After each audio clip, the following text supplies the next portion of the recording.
അല്ലാഹുവേ, ഞാനും എൻ്റെ പുത്രൻ ഇസ്മായിൽ നബിയും ചെയ്തു വെച്ച ഈ കർമ്മം നീ അങ്ങ് സ്വീകരിക്കണേ അല്ലാഹ്. ആര് ദുആ ചെയ്തു? ഇബ്രാഹിം അലൈഹിസ്സലാം. റബ്ബനാ തഖബ്ബൽ മിന്നാ ഇന്നക അൻതസ് സമീഉൽ അലീം. എല്ലാം കേൾക്കുന്ന പടച്ചവനെ, എല്ലാം അറിയുന്ന പടച്ചവനെ, ഞങ്ങളുടെ മനസ്സിന്റെ ഉദ്ദേശങ്ങൾ അറിയുന്ന അല്ലാഹ്, ഈ കർമ്മം നീ ഞങ്ങളിൽ നിന്ന് സ്വീകരിക്കണമേ. റമദാൻ കഴിഞ്ഞു പോകുമ്പോ ഈ റമദാൻ ഞങ്ങളിൽ നിന്ന് സ്വീകരിക്കണേ. നമ്മൾ അങ്ങനെ ദുആ ചെയ്തിട്ടുണ്ടോ? നോമ്പ് നോറ്റു, അല്ലാഹുമ്മ ലക സുംതു വഅലാ റിസ്ഖിക അഫ്തർതു. നീ തന്ന ഭക്ഷണം കഴിച്ച് നോമ്പ് ഞാൻ മുറിച്ചു റബ്ബേ. നീ പറഞ്ഞ പോലെ നോമ്പ് നോറ്റിട്ടുണ്ട് പടച്ചവനെ. ദഹബൽ ലമഉ വബതല്ലത്തിൽ ഉറൂഖു വസബതൽ അജ്റു ഇൻഷാ അല്ലാഹ്. നീ തന്ന വെള്ളം ഞാനങ്ങ് കുടിച്ചപ്പോൾ, എന്റെ തൊണ്ടയിലേക്ക് വെള്ളം ഇറങ്ങിയപ്പോൾ ദാഹം തീർന്നിട്ടുണ്ടല്ലോ. ഒരു തുള്ളി വെള്ളത്തിന്റെ വില എത്രയാണെന്ന് നോമ്പുകാരൻ പഠിക്കണമെന്നാണ് പരിശുദ്ധ റസൂലുള്ളാഹി തങ്ങളുടെ ഈ സുന്നത്ത് മനസ്സിലാക്കി തരുന്നത്. ഒരു തുള്ളി വെള്ളത്തിന്റെ അനുഗ്രഹം എത്രയാണ്? ഒരു മുറുക്ക് വെള്ളം ഇറക്കുമ്പോൾ ദ്വാരക്കണം, എന്ത്? ദഹബൽ ലമ, എന്റെ ദാഹം പോയി. വബതല്ലത്തിൽ ഉറൂഖ്, ഞരമ്പുകളെല്ലാം നനഞ്ഞല്ലോ. എവിടെ? തൊണ്ടന്നെ മുഴുവൻ നനഞ്ഞിട്ടില്ല. അപ്പോഴും ദുആ ചെയ്യേണ്ടത് എന്താ? എന്റെ ഞരമ്പുകളൊക്കെ നനഞ്ഞു, എന്റെ തൊണ്ടയൊക്കെ നനഞ്ഞു, ആശ്വാസമായി. ഒരു തുള്ളി വെള്ളം, എത്ര വെള്ളം നമ്മൾ വേസ്റ്റ് ആക്കുന്നത്, എത്ര വെള്ളം നമ്മൾ മലിനമാക്കുന്നത്. ഒരു തുള്ളി വെള്ളം എത്തുമ്പോൾ ദുആ ചെയ്യണം, എന്റെ തൊണ്ട നനഞ്ഞല്ലോ അല്ലാഹ്, അത് നീ ചെയ്ത അനുഗ്രഹമാണ്. എന്റെ ഞരമ്പുകൾക്ക് നനവ് ലഭിച്ചല്ലോ പടച്ചവനെ. അങ്ങനെ പ്രാർത്ഥിക്കാൻ പറഞ്ഞിട്ടും നമ്മൾ അല്ലാഹുവേ ഈ നോമ്പ് നീ സ്വീകരിക്കണേ അല്ലാ എന്ന് ദുആ ചെയ്തിട്ടുണ്ടോ? അതാ ചോദിക്കുന്നത്. നമ്മൾ അങ്ങനെ ദുആ ചെയ്തിട്ടുണ്ടോ? നമ്മൾ മനസ്സറിച്ച് ചോദിക്കും. നാളത്തെ നോമ്പിൽ നിയത്ത് വെക്കുന്നു, തലേന്ന് രാത്രി നിയത്തൊക്കെ വെക്കുന്നുണ്ട്. പക്ഷെ ഇന്നലെ നോറ്റത് നീ സ്വീകരിച്ചോ പടച്ചോനെ? അത് നീ എന്നെ ഒന്ന് കബൂലാക്കിയിട്ടുണ്ടോ? ഇങ്ങനെ നമ്മൾ ആരാ ചിന്തിച്ചിട്ടുണ്ടോ? അങ്ങനെ നീ സ്വീകരിച്ചോ? കഅബാലയം പണിതുയർത്തിയപ്പോഴാണ് മഹാനായ ഇബ്രാഹിം നബി അലൈഹിസ്സലാം ദുആ ചെയ്യുന്നത്, നീ സ്വീകരിക്കണേ അല്ലാഹ്. നമ്മൾ പള്ളി കഴിഞ്ഞാൽ വിചാരിക്കും പള്ളിയല്ലേ എന്തായാലും അല്ലാഹ് സ്വീകരിക്കുന്ന ഉറപ്പല്ലേ? അല്ലല്ല, കഅബ ഉണ്ടാക്കിയപ്പോഴാണ് ചോദിച്ചത്. പള്ളി പണി ചെയ്തിട്ടും അല്ലാഹ് സ്വീകരിക്കാതിരിക്കാനൊക്കെ പറ്റും, അങ്ങനെയൊക്കെ ഉണ്ടാവും. തബൂക്ക് യുദ്ധം നടക്കുമ്പോഴാണ് മസ്ജിദുൽ ദിറാർ എന്ന് പറഞ്ഞ പള്ളി ഉണ്ടാക്കിയത് മുനാഫിഖീങ്ങൾ. പള്ളി തന്നെയായിരുന്നു. തബൂക്ക് യുദ്ധം കഴിഞ്ഞ് വരുമ്പോഴാണ് കേൾക്കുന്നത് മുനാഫിഖുകൾ പുതിയ പള്ളി തുടങ്ങിയിട്ടുണ്ട്. 4 ആൾക്ക് വേണ്ടി ജുമാ ഏർപ്പാടൊക്കെ ഉണ്ട് നമ്മുടെ നാട്ടിൽ. 4 ആൾക്ക് വേണ്ടി ജുമാത്തുള്ളി ഉണ്ടാക്കി. സുബ്ഹാനല്ലാഹ്. അന്ന് മദീനയിൽ അങ്ങനെ സംഭവിച്ചു. മസ്ജിദുൽ ദിറാർ. ഏറ്റവും വലിയ രസം എന്താ അറിയോ? ഉദ്ഘാടനത്തിന് നമ്മൾ തങ്ങന്മാരെ വിളിക്കൂലേ, പണക്കട സയ്യിദന്മാരെ വരട്ടെ, അള്ളാഹിന്റെ റസൂലിനെ വിളിച്ചു ഉദ്ഘാടനത്തിന്. ഉണ്ടാക്കിയതാരാ? പച്ചക്കാഫിർ. മുനാഫിഖുകൾ ഉണ്ടാക്കിയ പള്ളിക്ക് ഉദ്ഘാടനത്തിന് നബിയെ വിളിച്ചു. അള്ളാഹു ആയത്തിറക്കി, പറ്റൂല നബിയെ, ലാ തഖും ഫീഹി അബദാ ലമസ്ജിദുൻ ഉസ്സിസ അലാ തഖ്വാ മിൻ അവ്വലി യൗമിൻ അഹഖു അൻ തഖൂമ ഫീഹി റിജാലുൻ യുഹിബ്ബൂന അൻ യതതഹറു വല്ലാഹു യുഹിബ്ബുൽ മുത്തഹിരീൻ. പോകരുത് നബിയെ, ലാ തഖും ഫീഹി അബദാ, ഒരിക്കലും അവിടെ പോയി നിസ്കരിക്കണ്ട, അങ്ങൊരിക്കലും ആ പള്ളിയിലേക്ക് കയറരുത് നബിയെ. ഇത് അല്ലാഹു സ്വീകരിക്കാത്ത പള്ളിയാണ്. മദീനയിൽ ആ പള്ളി കരിച്ചു കളയാൻ പറഞ്ഞതാണ്. ഫിത്ന ഉണ്ടാക്കിയതായിരുന്നു, പാർട്ടി ഗ്രൂപ്പ് ഉണ്ടാക്കാൻ. ലാ തഖും ഫീഹി അബദാ. വല്ലദീന, ചില ആളുകൾ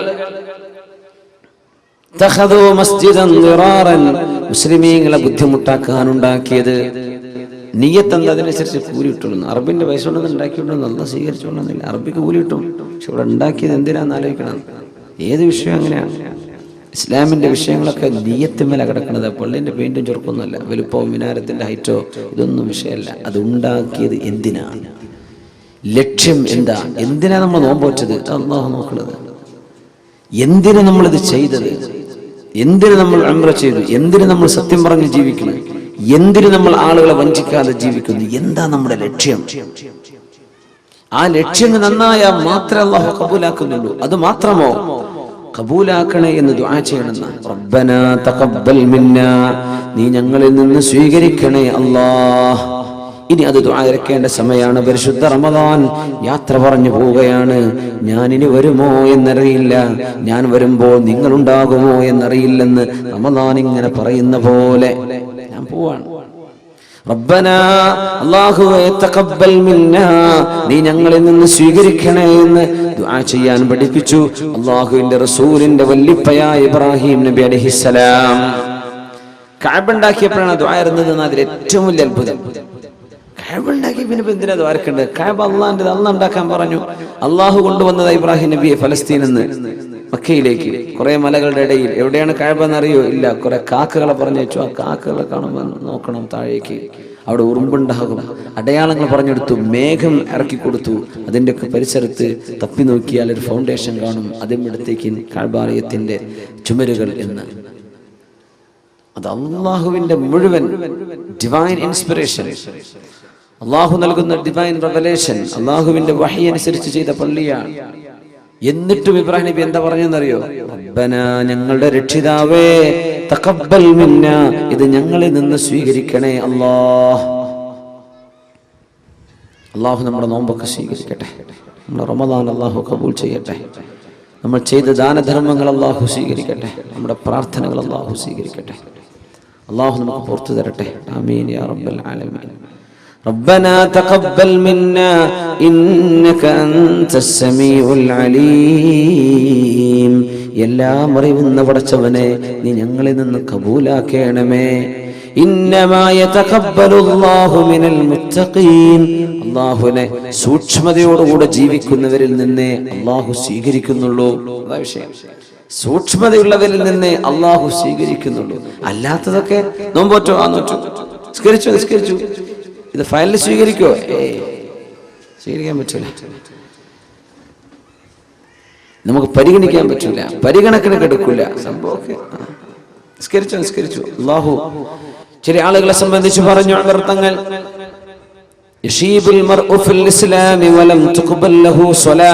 എത്രയോ ആളുകൾക്ക് മുസ്ലിമായിട്ട് ജീവിച്ച് പ്രായം ഒരുപാടെന്ന് തലമുടിയെല്ലാം നരച്ചിരിക്കുന്ന അവസ്ഥയിലേക്ക് ആകുമ്പോഴേക്കും വലം തുഖ്ബൽ ലഹു സ്വലാ, ഒരു നിസ്കാരം പോലും സ്വീകരിക്കപ്പെടാത്തതുണ്ടാകാം.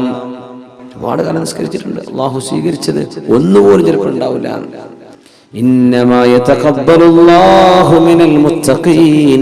അല്ലാഹുവിനെ ഭയപ്പെടുന്നവരിൽ നിന്നേ അല്ലാഹു തആല അമലുകൾ സ്വീകരിക്കുന്നുള്ളൂ. സ്വീകാര്യത, അല്ലാഹു അമലുകൾ, കർമ്മങ്ങൾ സ്വീകരിക്കുന്നത് അല്ലാഹുവിന്റെ മഹദായ ഫളല. ഇഖ്ലാസ് എന്ന് പറയുന്ന സംഗതി ഉണ്ടല്ലോ, ഞാൻ ഇഖ്ലാസോടുകൂടെ പറയാണ്, അങ്ങനെ പറയാൻ പാടില്ല എന്നാണ് ഞാൻ പറയണമെന്ന് പറഞ്ഞാൽ മതി. ഇഖ്ലാസ് പടച്ചവന് മാത്രമേ അറിയുള്ളൂ. വളരെ ആത്മാർത്ഥമായിട്ട് പ്രവർത്തിക്കുന്ന ആളാണ്, അങ്ങനെയല്ല, ദീനിന് വേണ്ടി പ്രവർത്തിക്കുന്ന ആളാണ്. ആത്മാർത്ഥത ഉണ്ടോ ഇല്ലേ, അത് അല്ലാഹുവിന് മാത്രമേ അറിയുള്ളൂ. മലക്കുകൾക്ക് എഴുതി വെക്കാൻ പറ്റാത്ത സംഗതിയാണ് ഇഖ്ലാസ്. മലക്കുകൾക്ക് എഴുതി വെക്കാൻ കിട്ടൂല. നമ്മൾ 10 രൂപ കൊടുത്തു, ആ കൊടുത്തത് പത്രത്തിന് ഫോട്ടോ വരാനാ.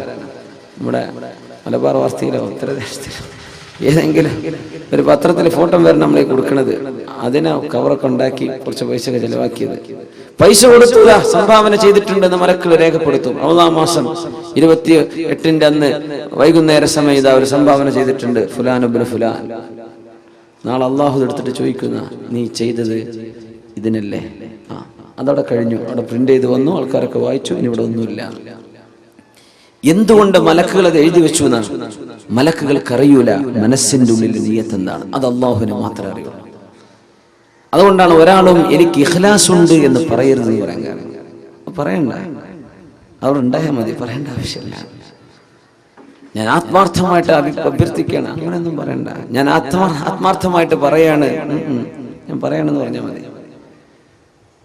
അത് ആത്മാർത്ഥത ഉണ്ടോ ഇല്ലേ എന്ന് പടച്ചവൻ അറിയും, പടച്ചവൻ അറിയിച്ചു കൊടുക്കുന്നവർക്ക് അറിയും. ക്ലെയിം ചെയ്യാൻ പാടില്ല, ഞാനത് ചെയ്തിട്ടുണ്ടെന്ന് ക്ലെയിം ചെയ്യാൻ പാടില്ല. ഞാൻ ആത്മാർത്ഥമായിട്ടാണ്.